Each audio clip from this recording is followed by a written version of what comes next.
Sugar coating ആണ് പുതിയ പ്രശ്നം. വെള്ള പൂശുന്നു. ആരാണ് വെള്ളപൂശൽ എക്സ്പേർട്ട്, അല്ലെങ്കിൽ ആരാണ് ഷുഗർ കോട്ടിംഗ് എക്സ്പേർട്ട്?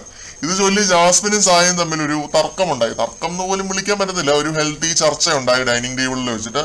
ജാസ്മിൻ പറയുന്നു സായി ഷുഗർ കോട്ട് ചെയ്ത് ഒരു സ്പേസ് ഉണ്ടാക്കാൻ ശ്രമിക്കാറുണ്ട് പലപ്പോഴും, എനിക്കത് അക്സെപ്റ്റബിൾ അല്ല എന്നൊക്കെ പറയുന്നുണ്ട്. അത് സംഭവം നോറയുടെ ആ ഒരു ഫാമിലി കേസ് അത്രയും വലിയൊരു ചർച്ച ഹൗസിനകത്ത് ആയപ്പോ സായി ബേസിക്കലി നോറയെ സപ്പോർട്ട് ചെയ്ത് നിന്നു, അല്ലെങ്കിൽ നോറയെ ഷുഗർ കോട്ട് ചെയ്ത് നിന്നു എന്നാണ് ജാസ്മിന്റെ ഒരു അഭിപ്രായം. അതുകൊണ്ടാണ് ഇങ്ങനെ ഒരു കാര്യം എടുത്തത്. സായി പറയുന്നു റസ്മിനെയും ഗബ്രിയും ഒക്കെ പലപ്പോഴും ജാസ്മിൻ ഷുഗർ കോട്ട് ചെയ്ത് സംസാരിച്ചിട്ടുണ്ടല്ലോ, അപ്പൊ അതിനൊന്നും ഒരു പ്രശ്നമില്ലേ?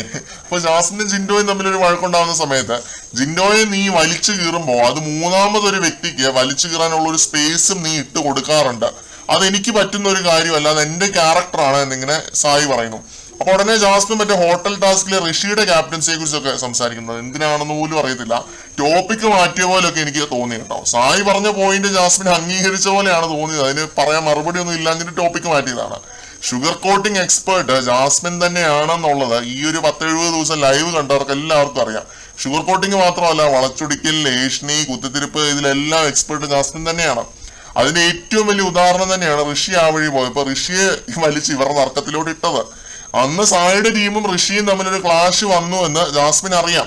അന്ന് ഗസ്റ്റ് സാറ്റിസ്ഫൈഡ് അല്ലായിരുന്നു എന്നും ജാസ്മിന് നല്ല രീതിക്ക് തന്നെ അറിയാം.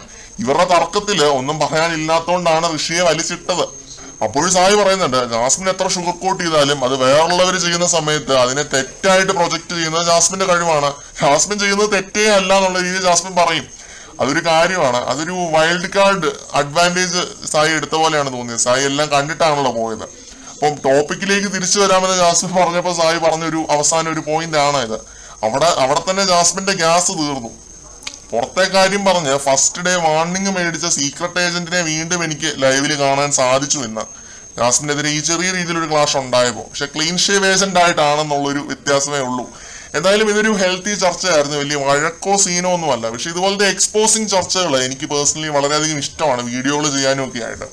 അത് ബിഗ് ബോസിന്റെ അകത്ത് ഈ രീതിയിലുള്ള എക്സ്പോസിങ് ചർച്ചകളാണ് എനിക്ക് കൂടുതൽ ഇഷ്ടം. അതുകൊണ്ടാണ് ഇതൊക്കെ ഒരു വീഡിയോ ആയിട്ട് നമ്മൾ നിങ്ങളുടെ മുമ്പിലേക്ക് എത്തിക്കുന്നത്. കൂടുതൽ അപ്ഡേറ്റുകളുമായിട്ട് വീണ്ടും കാണാം.